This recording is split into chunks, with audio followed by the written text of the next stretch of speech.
antrian online melalui Mobile JKN itu sebenarnya Kalau bisa ke fasilitas kesehatan tuh pasti yang dipikir malas ngantri. biasanya setelah mengambil antrian pulang lagi. Kalau ada antrian online lewat Mobile JKN, kita bisa lebih mudah untuk mendapatkan antrian.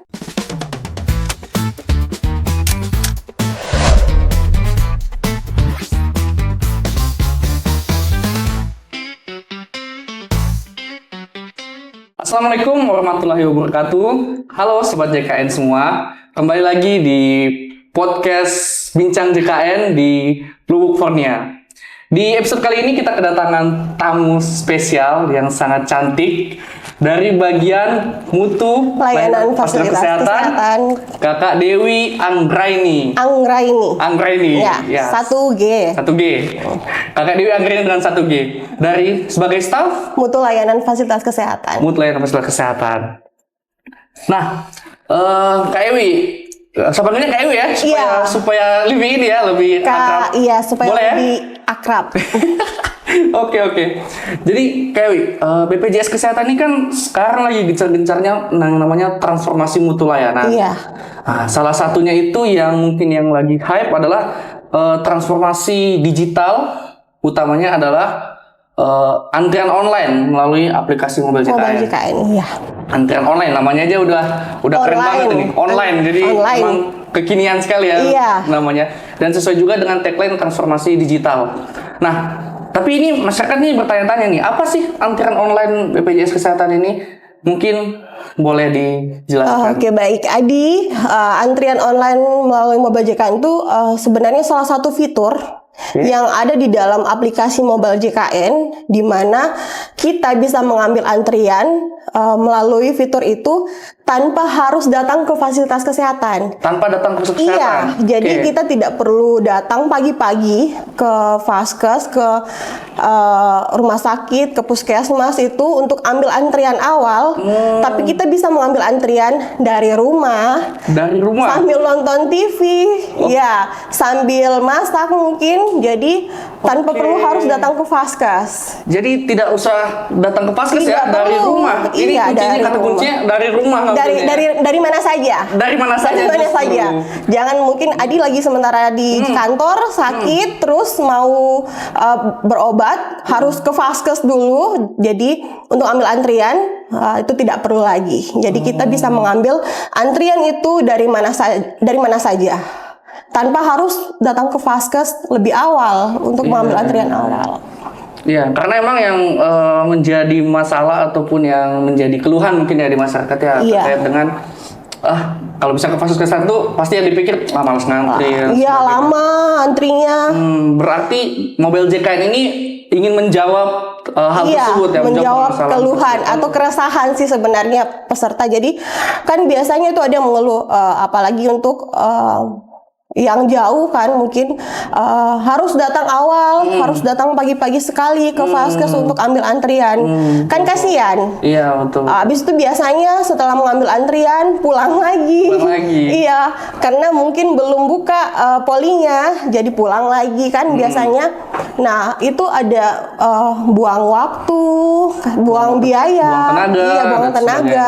Jadi kalau ada antrian online lewat Mobile JKN, kita bisa lebih mudah untuk mendapatkan antrian, bisa lebih cepat karena kita bisa ambil antrian dari mana saja, kan seperti itu. Betul sekali, luar biasa sekali ya.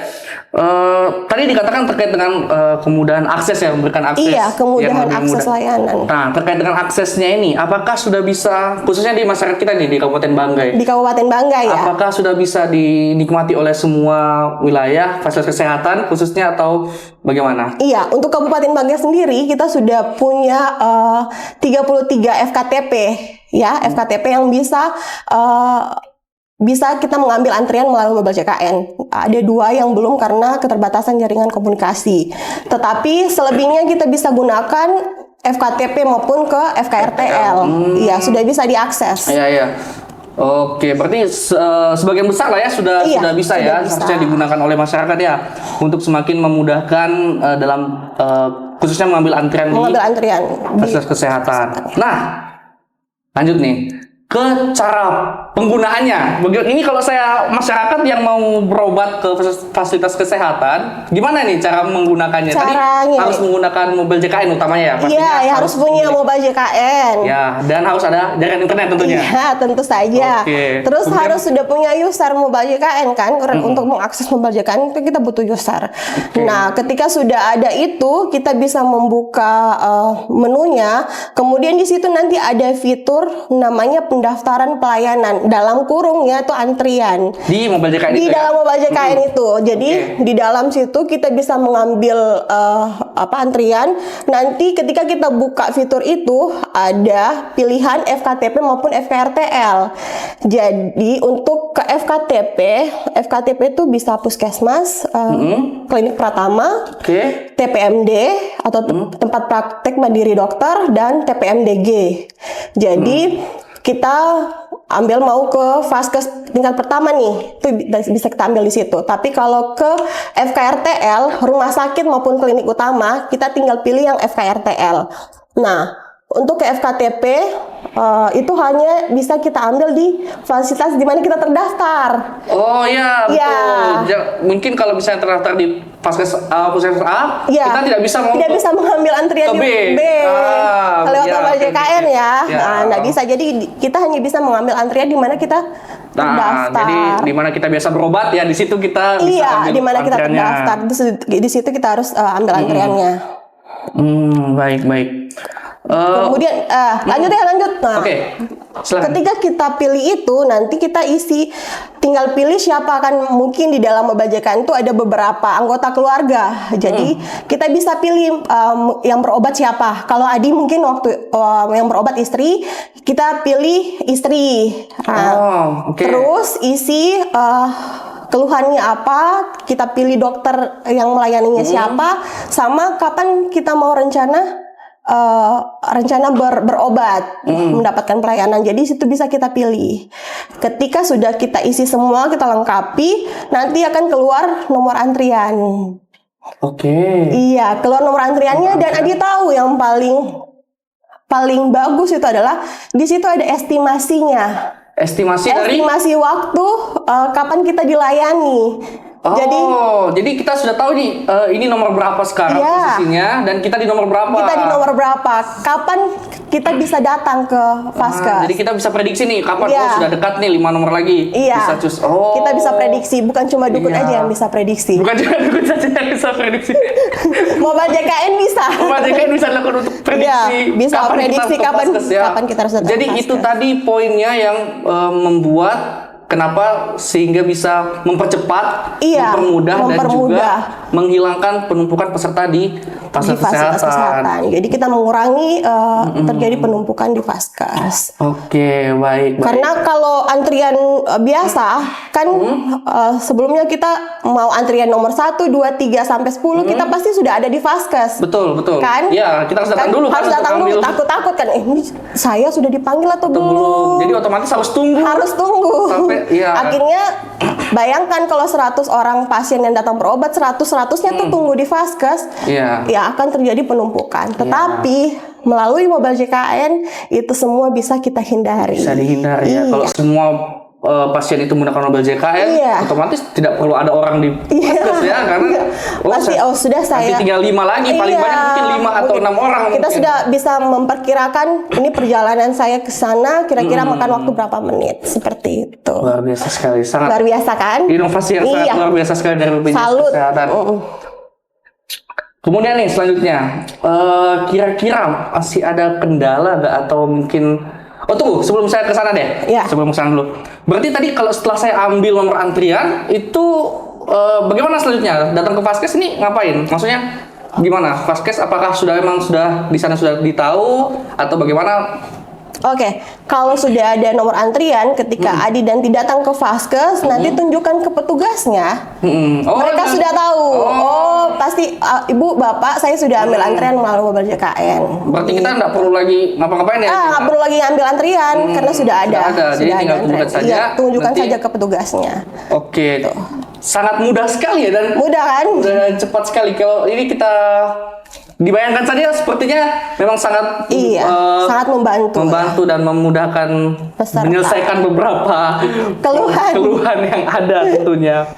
Nah, terkait dengan keluhan. Nah, apa nih? Mungkin ada mungkin kendala ataupun kesulitan oleh peserta yang mengambilnya, apakah ada mungkin dari yang selama ini terjadi atau bagaimana supaya jalan keluarnya itu bagaimana gitu. Mungkin bisa dijelaskan. Jadi Adi, mungkin ada beberapa keluhannya itu sebenarnya di mengakses mobile JKN-nya.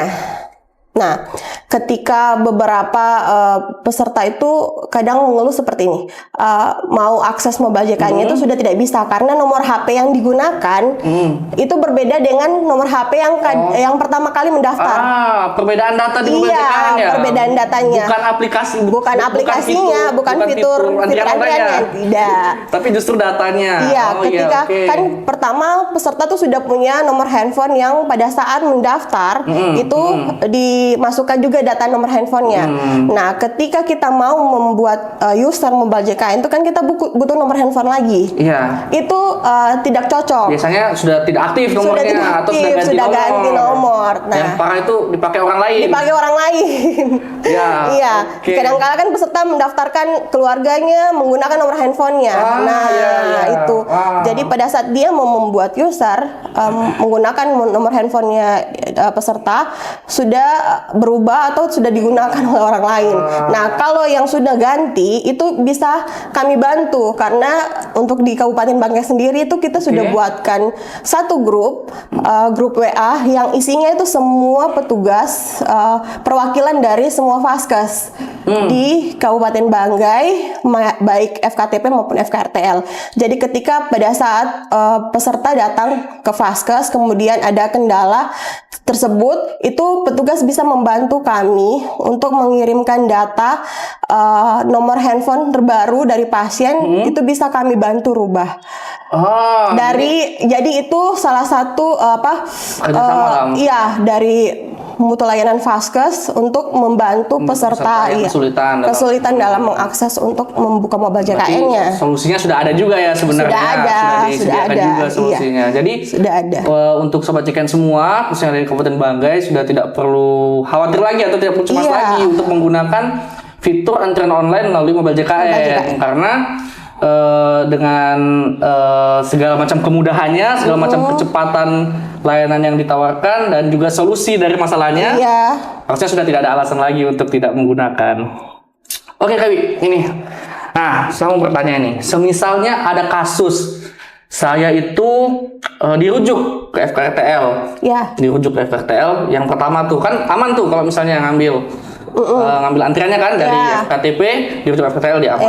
Nah, kemudian saya ini selesai dilayani, selesai dilakukan tindakan, kemudian disuruh datang lagi nanti untuk kontrol. Nah, itu bagaimana itu? Apakah skemanya sama atau bagaimana? Atau ada hal tambahan yang harus saya lakukan atau bagaimana?